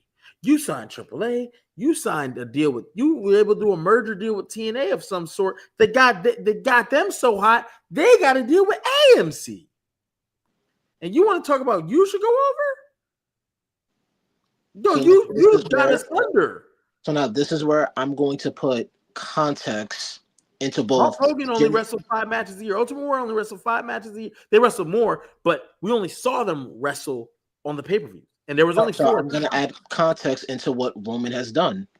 because yes, while all of this happened under his reign, here's the context. Same with Jinder. When they were both champions and Roman Reigns unified everything, guess what? He was able to battle both brands. Cody didn't have that luxury. So Roman had the I option disagree. to face more people. I disagree. How was that so? What brand is AJ Styles on? AJ's on Raw. Okay, Cody was SmackDown, right? Yeah. After Roman Reigns lost the title to Cody Rhodes, who was Cody Rhodes' first opponent? Remember the camera shaking? It was a Raw opponent. It wasn't a SmackDown. AJ? No, at that time, AJ was a SmackDown roster. He got traded to Raw last year. I mean, if you got another opponent you want to give me, go ahead. Because Logan Paul was a free agent at the time. Roman had the option for more people. It's you can't beat that. That's why I say it's not fair to really compare the two. It's the As a matter of fact, it's the same issue Tiffany Stratton had. It's the same issue Jade's having because she hasn't defended the belt. Who's credible in that SmackDown roster for her to defend it too? And there's not a lot of people because they all jump to the tag team division where they can all fight for one belt. Yo, all I'm gonna say is this, right? So you're telling me if Cody had more people, let's say if Cody had the options Roman had to face more people, both brands, you're still gonna say it's lackluster? You can't. I got to do with the rating, bro. Regardless of whatever, Cody's first reign was lackluster, and he had it for 8 years. I'm not knocking that, but I'm saying it's lackluster because he didn't have the option to face multiple people in both brands, nor did they give him an opponent to build up to appear like he had a threat. Whose fault is that? It's not Cody's because I'm not denying it. You know who some of Roman Reigns' opponents were? You said what? You remember the guy who they said should never be champion? Remember a guy named Jey Uso? You remember how he became main event Jey Uso? By battling Roman Reigns. And the crowd ate it up. And he got his sometimes when you stand in front squashed each time. Hey, check this out. People can be regular, like when people are in there with Floyd, after they battle Floyd, all of a sudden now they have market value. People battle Cody, they did not get market value afterwards, which means we're dealing with two type of stars here. One, the Sun, average size star, maybe on the small side, but he completely powers up this planet. Then you got these supernova stars. They can get anybody hot. You can't tell me. I mean, Jey Uso got hot riding as a tag team, and he wasn't even a singles guy. He was a tag team guy. And just beefed with Roman. He got hot just by being in the bloodline. Again. But that wasn't just it wasn't just a Roman effort. That was honestly all of them. Because let's call it what it is. The bloodline was like the shield for Roman. They helped him win majority of his matches. It wasn't just about winning, it was his aura. Roman has 6 moves, bro. Roman did 20 matches total with 6 moves, and people were like, yeah. Yeah, but I also think people were doing weddings with Roman Reigns' theme song, not Cody Rhodes. Roman Reigns is the draw, brother. I think that we are over crediting this man's run in the wrong way. Literally. I think so. How? Say that shit again. So let me ask you this. All right, I gotta put this hearing protection in so I can hear you better. Yeah, that's fine. So you know what? Okay. So since Roman had such a great, memorable run, can you give me 4 matches that were like top, like great from Roman Reigns in his run? That were great for Roman? Yeah. Him versus Edge and Daniel Bryan, double stack pin. Okay, 1. Him versus Brock Lesnar. Which one? Shit, which one was the one he lifted that ring up? Which one did they what? Where he lifted the ring up. Oh, it's my mic. It's my cameraman. Oh, the promo. I mean, that promo was Mania promo, but the one he lifted the ring up, that was SummerSlam, I think. I think that was SummerSlam. So he's got like 2. You know what I mean? Okay. Let me see. What else do I think? I think him beating the ever-loving bricks out of Kevin Owens. The one in Remember, and that was the Sammy heel. That was the Sammy turn. Okay, that was notable. Yeah, that's like 3. And the reason why I'm naming those is because those are the same opponents Cody has had since he's been back, and Cody hasn't had the same type of effect. So I wanted to list people. Kevin Owens and him just had a crazy. People didn't pick Cody Rhodes' theme song and make TikTok videos for their weddings. So I'm gonna give you. Now that has nothing to do with nothing but who's the guy. His theme song, his everything. This is what I want to come out to my wedding to. We are the one. People throwing ones up. People ain't just going to weddings and like, oh, like that's a cultural statement of an icon. Yeah, it does take a group to do that, but it also doesn't. So I'm going to give you the things with the 3 matches you mentioned. 2 of those matches were gimmick matches. That's one. The other thing also, all these opponents were given time to look like threats for Roman. Who in Cody's run was given time to look like a threat? They had their whole career, brother. No, never mind. It's not like they just came off the street. Roman 2 times and they built him up. And even with that, it was like, I mean, granted, you still knew he wasn't going to win, but they built him up to look credible. Who was built to look credible? They built up Jey Uso to look credible for Cody. Jey Uso didn't look credible. He looked credible after the 3rd match. After they had the tag team with Roman and Solo, and then he went to go after Roman for the belt, they made him look credible. And he almost won if Jimmy didn't, mess that up. I'm going to say this. Cody don't have it in him. He doesn't talk. There's just certain things that have aura. Like Zach Morris and AC Slater and Screech were all on the same show.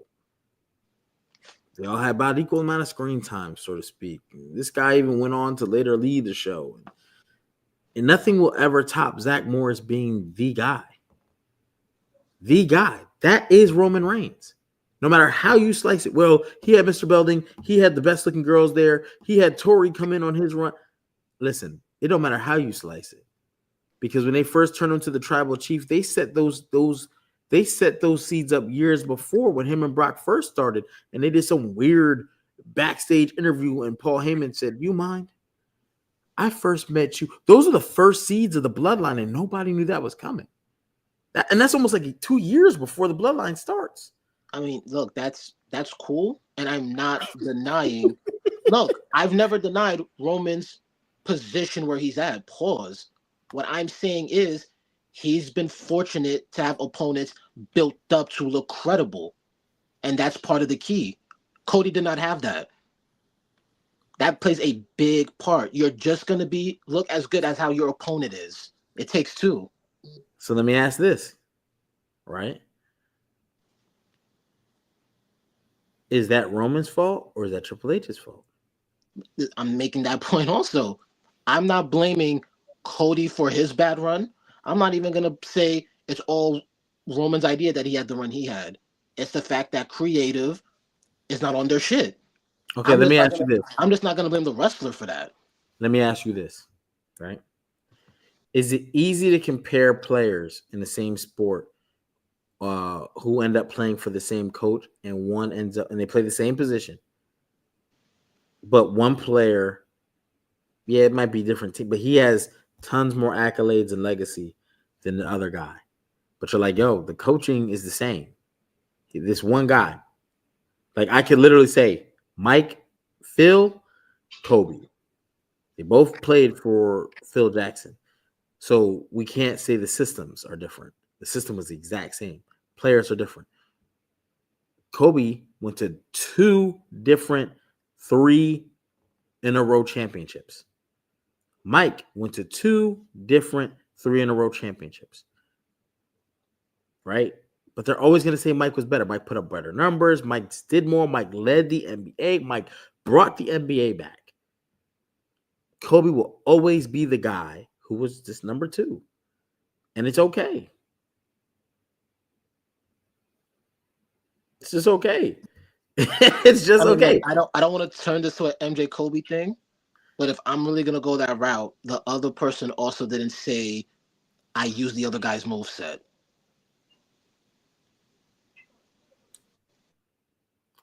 Have you ever competed for one of these? You remember this promo? I mean, look, in WWE, no. Outside of that, sure. WWE.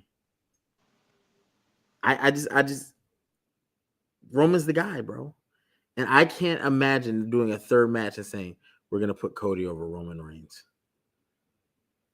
I can't. Cody is not the draw near. You did it once, cool. We saw where we took a dip. I'd rather put my chips on the guy that, because guess what?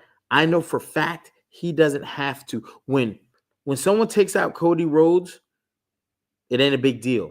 For instance, Jacob Fatu is in a beef with Cody Rhodes. It ain't doing half the type of hype that it did when Roman Reigns walked into that steel cage looking at Jacob Fatu and shut the door behind him. That was next level. And everybody was standing. It was different because Roman is the aura. We can sit here and say anything we want. Well, but the reality is one has a natural aura that appeals to people now. It took him years to get there, but when he got there, he is there. Why do I got these King Tut ears? Let me put these back in. Let me tuck these shits back in. Look crazy on cam. If you say you want Cody is more of a draw than 90% of the roster. I can't even agree with that because we don't know. I like to see these numbers when Drew comes. Do these numbers start to go up? Do they go down? Because if they start to go up, it's like, well, maybe we need to keep Cody off the belt for a while. I wouldn't say Roman's aura was all natural because let's call it what it is. When he lost the belt, bloodline dispersed. He was still talking like Big Dog Roman. Nothing changed in terms of at least his promo, let alone his moveset. Man, that dude, every time he walk out, everybody in the arena stand up. Now, granted, because of what he already had done. You were booked to be the winner. If I book somebody and I booked them to be like, let's say 400 matches in 0 or like 400 matches in 20, yeah, I'm going to look like that guy. Yeah, I'm going to be the draw. Especially when you already booked Cody to win for a year and he went down in ratings. He didn't go up and they booked him to win. He still went down. No, but it's like you can't really think that because you were booked that way, you weren't going to have that. I'm sorry, that manufactured aura. Because again, you had Paul Heyman, and Paul Heyman helped you a lot. I've been watching wrestling since the AWA days. I watch wrestling an hour and turn it off. But when Roman was wrestling, I watched the whole show to see what he's doing next. Paul turned Roman up for real. That's my point. Before Paul, Roman was not like that. So what was natural about what's natural about his aura? He had to work to get there. Not saying he doesn't have aura, but hey, it's not like Cody was sitting at home not working too. He just can't draw like Roman. People love Roman. You know why? There's a lot of. You can't expect him to draw when he's limited. No, you're right. You're right. Cody is limited. Cody doesn't look like $1 million. Cody has a goddamn list. Women don't love Cody to look at him, and he's not a heartthrob to women. Yo, you know when you got a superstar, when women want to be with him and men want to be him. When, like I said, men are sitting there coming out their weddings with the damn head. I can't do the same song. You see, you ain't seen Cody like before he met his wife Brandy, because once Brandy came in the picture, that's when they started getting mad. Nobody cares. Joe and Noya has been married this whole time, brother. Yeah, but guess what? Nobody really mentions his private life. Once he got, they said the man got leukemia. Said what? Wait, say that again. You don't mention his private life. The man they put out he got leukemia. So you're proving my point how Roman that's a HIPAA violation. See, so now you're proving my point how Roman gets helped and pushed. Whether the leukemia is legit or not, Roman does not get over if that wasn't mentioned during the Big Dog era with him. Fuck it. We gonna let everybody know. This Monday, this SmackDown, Cody's gonna tell the world, y'all, I got a lisp. I've been trying to hide it and wrestle with this thing and do promos, but this thing is just not gonna. It's just not gonna be what it's gonna be. That's another thing. Like, yo, it don't matter what you do. It's just like Sami Zayn, how we like, yo, he doesn't look the part. Yo, Cody will never get to that level of Roman Reigns. He won't. He doesn't even have enough years left in his time.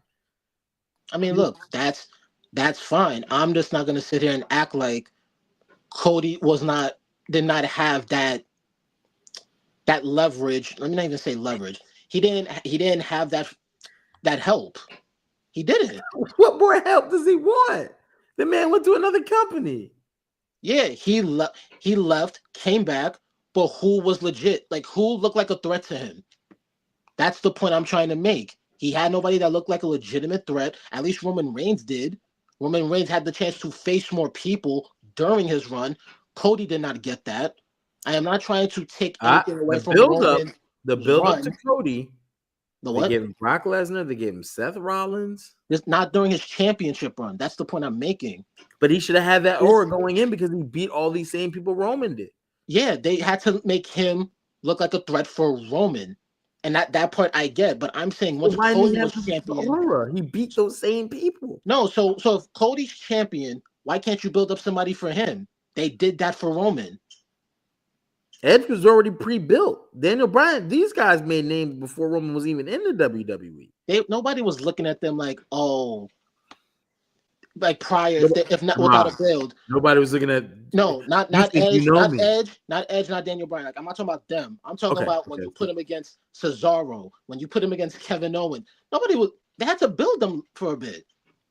Especially Kevin Owens, since he fought him the most and still didn't win, which I kind of think is messed up. So let me ask you a question. Roman never asked anyone, do you want to be my friend? What happens when we're not friends, right? No, that was terrible. No, and that was terrible. But that's all Cody did because no one was built to be a threat. They didn't even do that for Kevin Owens when he fought Cody. Yo, I ain't gonna lie. They scrapped Roman and The Rock for Cody, bro. And you know what? That's Vince's fault. You know why that's Vince's fault? No, this is a real story. This came out. You know why that's Vince's fault? No. Roman and Cody, Mania 39. Cody was originally supposed to go over. Vince made the last minute call to put the belt on Roman. So because that happened, that messed up the plans for when they were trying to do Rock and Roman. And that whole incident happened. So guess what? Why? No. Guess what? So if you had, and I'll even say this: let's say Cody had the belt in 39. We don't get a long title reign with Cody. He doesn't hold it for a year. I promise you, Roman gets it back. No, I promise you, Roman gets it back. You build up Roman and The Rock, because you can't have someone win a Royal Rumble and just snatch it away from them. I don't care who would have won it. It could have been Cena for all I care, and I don't like Cena. And even that would have been messed up to me.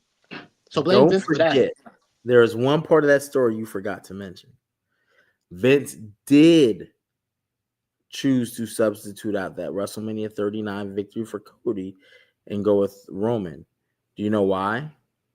Didn't they want Roman to be 1,000 days or some shit like that? You know who told him that? Roman went to him and told him he ain't ready. And guess what? We obviously felt he was right because we got a better WrestleMania 40 than we could have ever got based on the fact that we thought we were going to get Rock and Roman and probably would have got a better one. But because the rules are the rules and Cody did earn his shot, he definitely did. So I'm not going to take that away from him. That shit turned out to be a beautiful accident. And I do agree with that. I'm just saying when they scrapped it.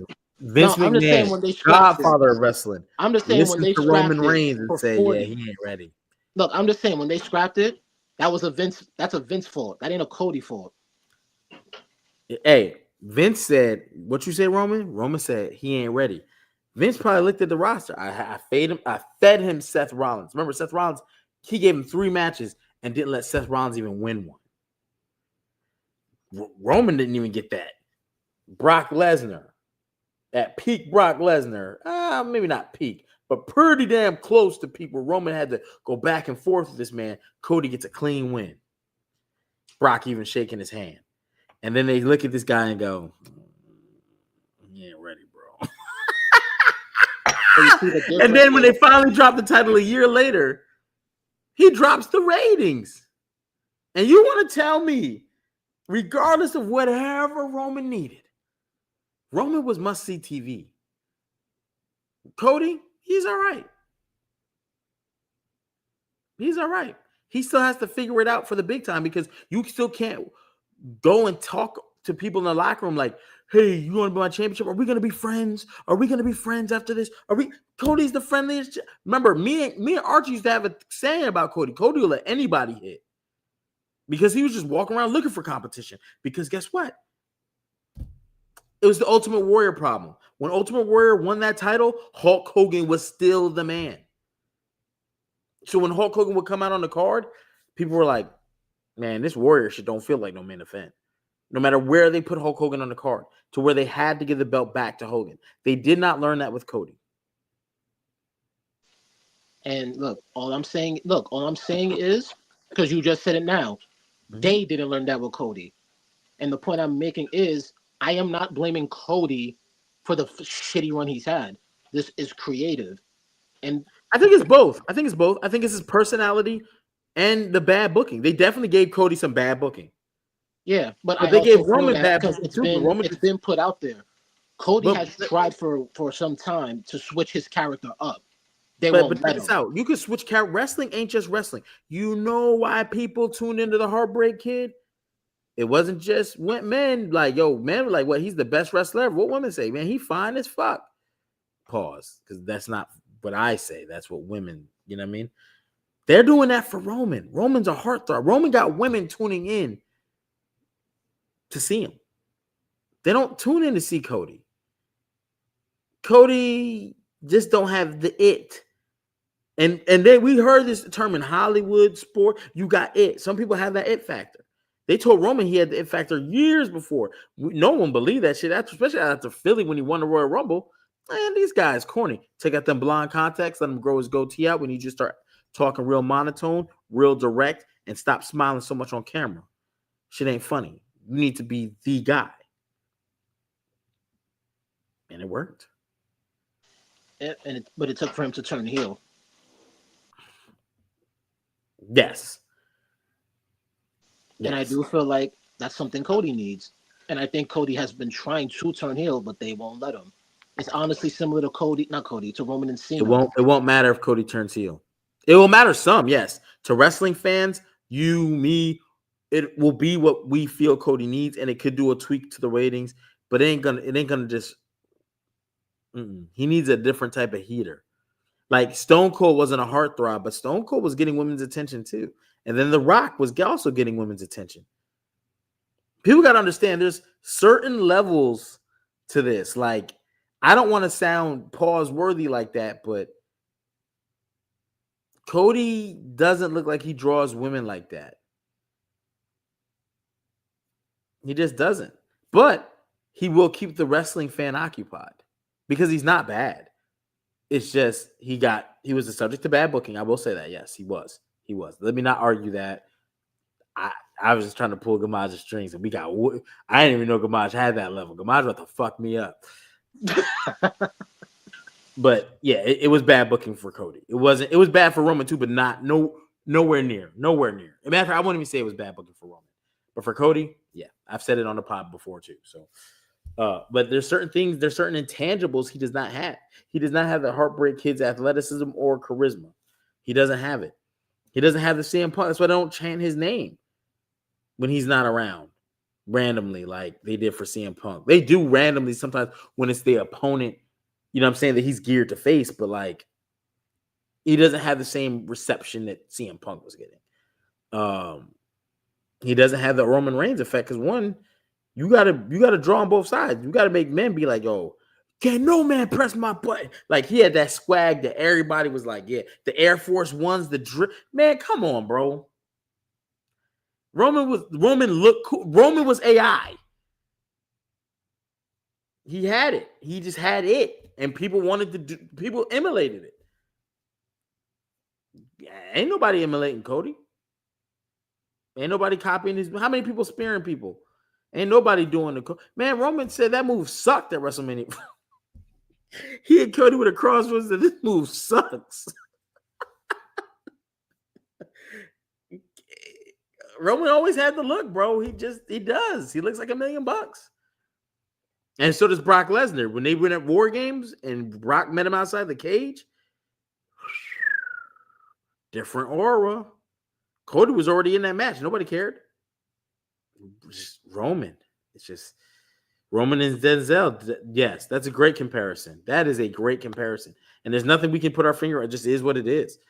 Cody's good. He's going to always appease the wrestling fan because he can put on good matches. He can do good promo. He has little intangibles for me, like the NWA style carrying of the belt, wearing the suit, conducting himself in a way where his personality, you know what I'm saying, is one of a kind, but more throwback.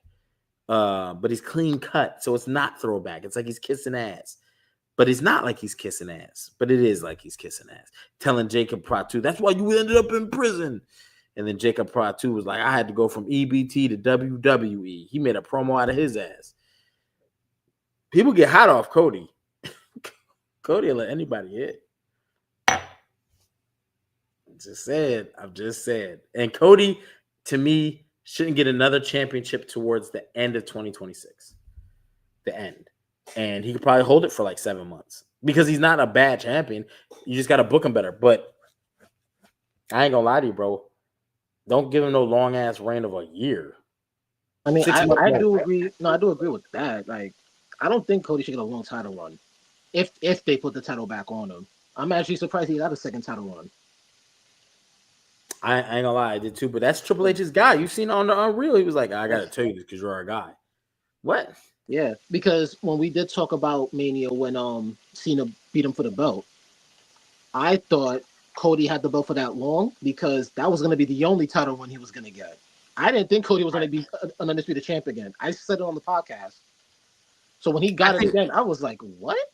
Remember WrestlePalooza, we talked about it, and Cody was talking about he pitched with Drew. They pitched for him to lose the title then. That would have been perfect. Drew could have had the title all the way to around now.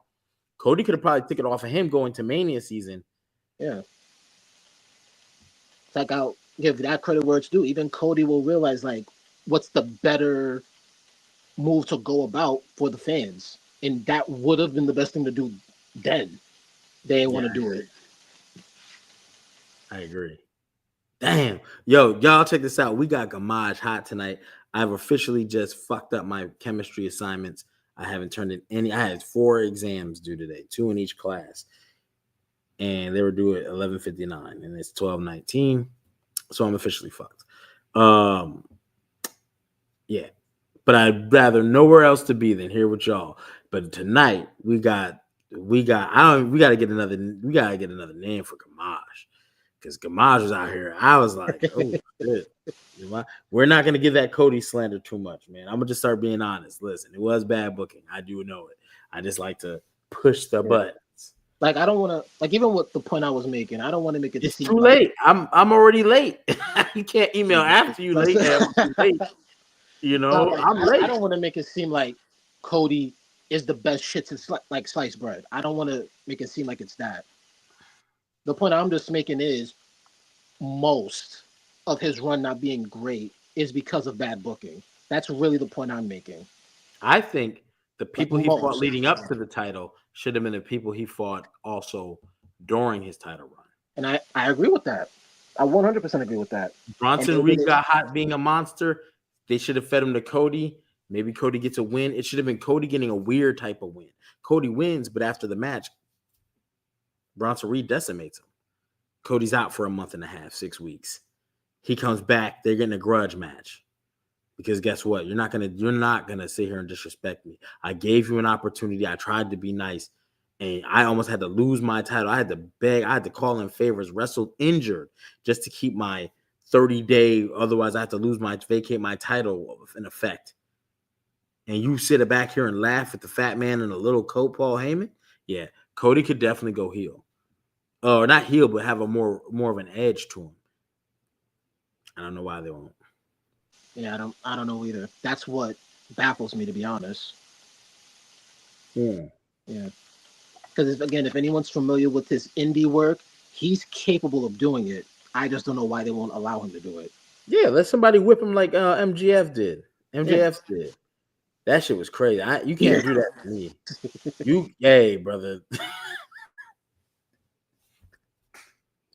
Hey, I don't catch a lot of other leagues wrestling all the time. I like to tap in and see things. Oh, snap. This is so-and-so. They say he's a big deal. Let me watch his matches. You know what I'm saying? Let me go back. And then I always go back to old school WWE. I've started to go back to some old school WCW because I don't want to be a prisoner of the moment. And it happens all the time, sports and all that stuff. Whoever's hot now, we're like, oh my God, bro, people don't know there were garbage truck guys then. So if there were garbage truck guys when Michael Jordan played, then Michael Jordan is not the GOAT because he played garbage truck guys. And before that, they played plumbers. Right. And before, you know what I'm saying? So it's like, and then before that, the NBA stood for no brothers allowed. Right. So it's like, what are we doing? No, you have to get context to rule changes. And to me, Bret Hart's a top 10. Cody, Roman's going to be up there for what he did for the business. I'm just going to be honest. I'm not going to say he can never, because Roman's run, when Roman's time is said and done, you know, people are only going to reflect back to the 4 years. That's true. They're gonna skip the sucker and succotash, or they'll use it as a look where he was at and look where he got to, and it'll be this rocket that went off, and people will forget how long we were in that era of Roman was not good. A lot longer than the 4 years.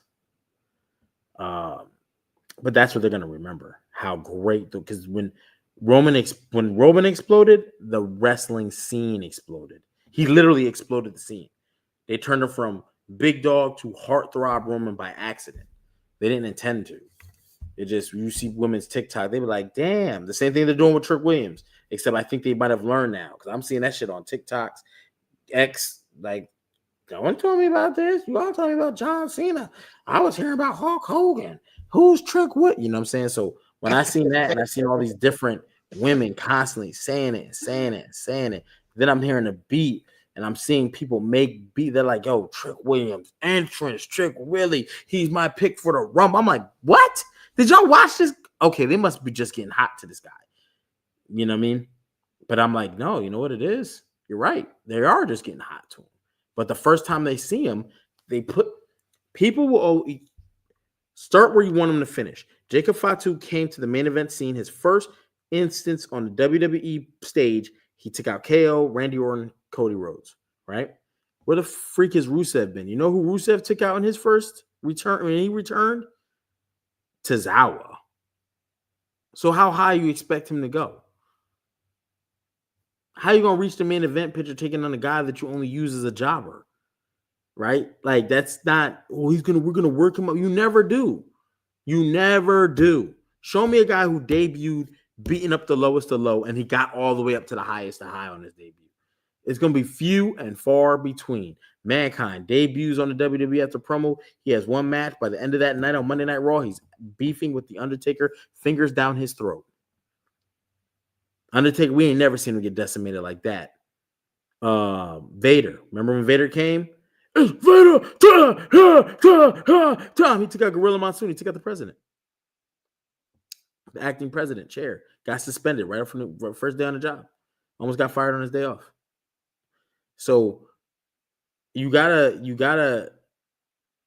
you know, even Cody, when he came back to the WWE, who'd he fight? His first match, Seth Rollins at Mania. Yeah. We got high hopes. That tells you where the company wants to put you. You know, don't hate Tozawa. He's part of the he's part of the number one contenders match. You know what I'm saying? Rusev gonna be a mid-card guy. No, Rusev should be a world titleist.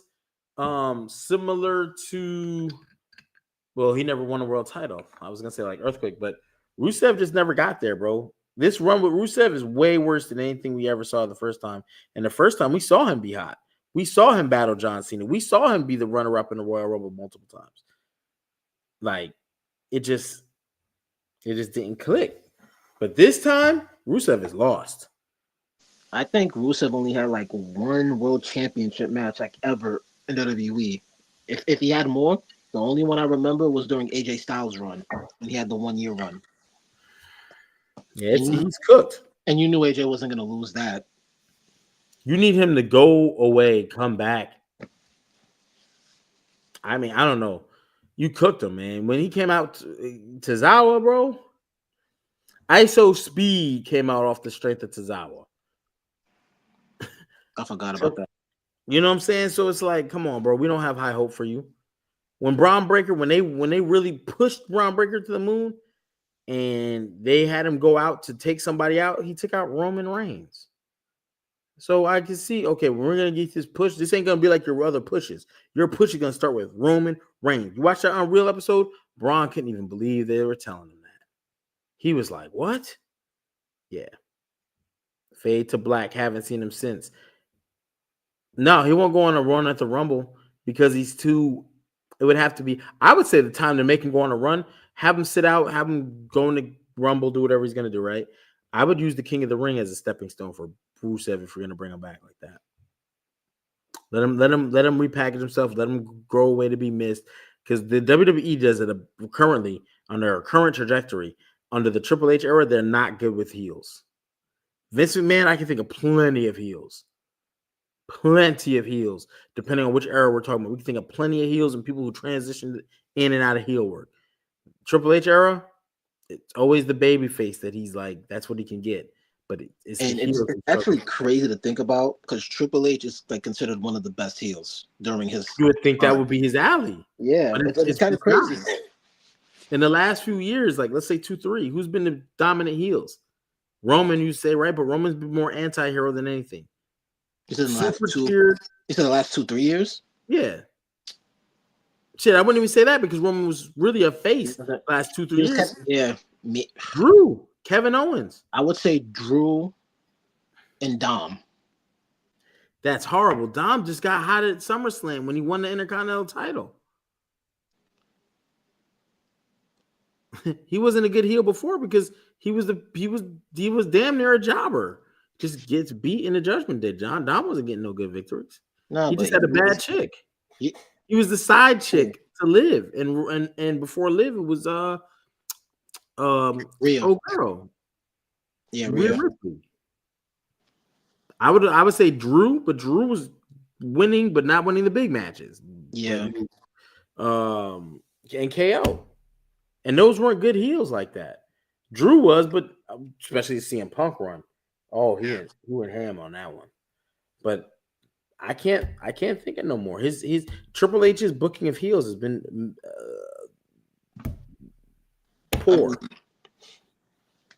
If we're counting the woman, I could say Naomi. He cooked with Naomi. I'll give him credit for Naomi. He cooked with Naomi. I can't really think of too many more he cooked. Yeah, as far as like heels, his heel work has not been his thing. I can think of plenty of baby faces or these anti-heroes like Roman, but when you go to the Vince era, when you think of the golden age, there wasn't that many baby faces that were over like that. It was Hogan, Warrior came out, but when you think about heels, you think about Honky Tonk Man, Sensational Shawn Michaels, you think of Warlord, Barbarian. At one point, it was Demolition who was face, but then when they turned heel because Demolition came in, the Natural Disasters, Typhoon, and Earthquake. But before that, he was Tugboat, and he was kind of over. Couldn't get no Ravishing Rick, Mr. Perfect, $1 Million Man, Haku, Andre the Giant, Rugged Ronnie Garvin, Dino Bravo, Don the Rock Morocco. There was a lot of heels. Jake the Snake, George Animal Steel, like Roddy Piper at some point, but he was going back and forth opinion. It was a lot of these guys that they were good heels. Brad News Brown, and their heel and their baby faces sucked. Coco Beware. Nobody give a fuck about him. Them boys were bringing real animals to the ring, though. Just think about it. Them boys had the Bulldogs bringing a bulldog, Coco Beware bringing a fucking bird, Jake the Snake bringing a snake to the ring, and fucking Boogeyman eating worms. When you were under Vince's era, he'd be like, I got an idea. You ever think about bringing something to the ring? I'd be like, no, because that motherfucker crazy. He might have you bringing Boogeyman was eating. No, Boogeyman was crazy work.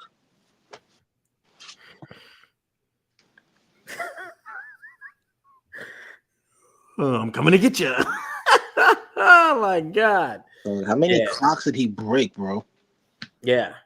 Vader, the original version of Mankind, was a heel. Yeah. Diesel, when Diesel turned heel, the British Bulldog, Owen Hart, Yokozuna, like his Yeah. faces were few and far between. Brett was still a face, but only in Canada. Came to the United States, and they booed him out the building. Yeah. I think The Rock was a good heel. Oh, for certain. For certain. Triple H just really has a problem booking heels. It's not his forte, which is what has hurt Cody, because to your facts, the people that Roman fought have now left the company. So they were basically made up of their own nostalgia. Cesaro was on his own nostalgia. We wanted Cesaro to get a championship run. We knew his potential. We've seen him, Sheamus, when Sheamus was at his peak, but that was from Vince McMahon. You know what I'm saying? We've seen how Sheamus gets down with the physical matches. We've seen Daniel Bryan be a face and just the yes movement. And we've seen him as nostalgia. Edge, who built, these guys had years of run. And so we were hoping, you know what I mean? So to what you said, the bad booking, Cody, I don't remember Cody's first run like that. I remember he battled AJ like 3 or 4 times. And that was another thing. He battled him mad times, each person. He battled Kevin Owens 4 times. One was a no contest. He battled him, beat him, beat him again, battled him a no contest. Then they battled for the Wing Eagle and the ladder. Like, come on, bro. That's 4 matches when you don't even battle every PLE. Jack Swagger. No, we ain't bringing up Jack. JBL. JBL, bro. If JBL was in the WWE right now, they would have him walk out with ICE agents. Don't do that. That actually happened at a wrestling convention. No, for real? wrestling league. Yeah, in Canada. I forgot the name of it. They had a wrestler do that, and they called. I can't even say you can't do that, because Vince McMahon is the same son of a bitch that when the Iraq War came, he had. No. So put it like this: they can do it, but that wrestler getting fired after the backlash. Dog, I wouldn't be surprised. Yeah, and he did get fired. They did fire that. Muhammad Hassan played an Islamic guy so well. They thought he was really his, and the backlash was so great. They called for him to get fired. That's what's going to happen. That dude is an Italian white male named Michael, I think Spaoli or something. Like, it's crazy. Yeah. Muhammad Hassan, go look him up. You'd be like, what? Yeah. That might be one of the best gimmicks ever, because I found out recently he wasn't Islamic at all. Yeah, and I think now he's a teacher. Wait till they see him on WWE talk about fuck America and shit. They gonna fire him, and he's gonna be like, "That was a gimmick." Like, it's gonna follow him, because social media follow you. I was playing a character. Listen, you're a typecast, right? Hey, bro, that's the thing I say about Triple H. You did the racist angle. Everyone talks about angles they refuse or tried to fight. You could have just went out there and did what CM Punk did and cut such a crazy promo they cut your mic off. You didn't have to go and say all that. You knew what you was doing. But it definitely brought him heat. I mean, he was a good heel, so it is what it is. But Kamaji, we've been on here 2 hours. You could tell Archie in here. Archie would have been like, "Hey, Kamaji, we wouldn't have got the second hour." This is gonna be like, "Oh, we was 2 hours. Damn." We wouldn't have got this second hour. And right now we got like 48 viewers in here, and I'm just being honest. I can still talk some more. I just know I got to go to work tomorrow. I have to do my sign, and I got to watch some Royal Rumbles to refresh my memory on some things, because who knows what Dallas Cash might ask me. But I got to make the sign. I'm about to fail, bro. And if I fail, I'm so fucked. Yeah, you're going to be all right, bro. Yeah. We gonna say that. I appreciate it, brother. I appreciate it. Thoughts and prayers. You know what I mean? Vince said, "Look, I can make my ass do tricks, dog." And then he had people kissing his ass. That was dog. Vince McMahon was the boy. That was a wild time, man. Yo, we might do a giveaway for that WWE 2K26. We did one for 2K. Was it 24 or 25? 25. We might do one, man. I ain't gonna say we're gonna have 5 winners like last time. I ain't doing that. But we might do like 2 or 3. I have to be in the Wednesday Night Wars. I am hoping to God that this time they give us like a physical copy of the game, because I really want that artwork of either the Attitude Era cover or the Monday Night Wars cover. Yeah, I ain't gonna hold you, bro. It's fire. It's fire. I said I wasn't gonna get it, but every time I feel like I gotta do it. I gotta get it. I can't pass that up. I can't. Are you outside? Nah, they just mad loud in my outside. You just heard. Yo, I could tell you in New York. Yep. Mad loud. So they still got people on my block trying to move all that snow on the road. I'll let y'all know though. If we do the giveaways, you're gonna have to be a member of the Monday Night Wars. All you have to do is sign up for the membership. We have the transfer portal, which is $1.99. It's really cheap. But I'm gonna let y'all know on Wednesday or probably on Friday or something. We might have to do it. We might have to do a winner. If we get 10 people, how many people we need, Gamaj? We're gonna do a giveaway.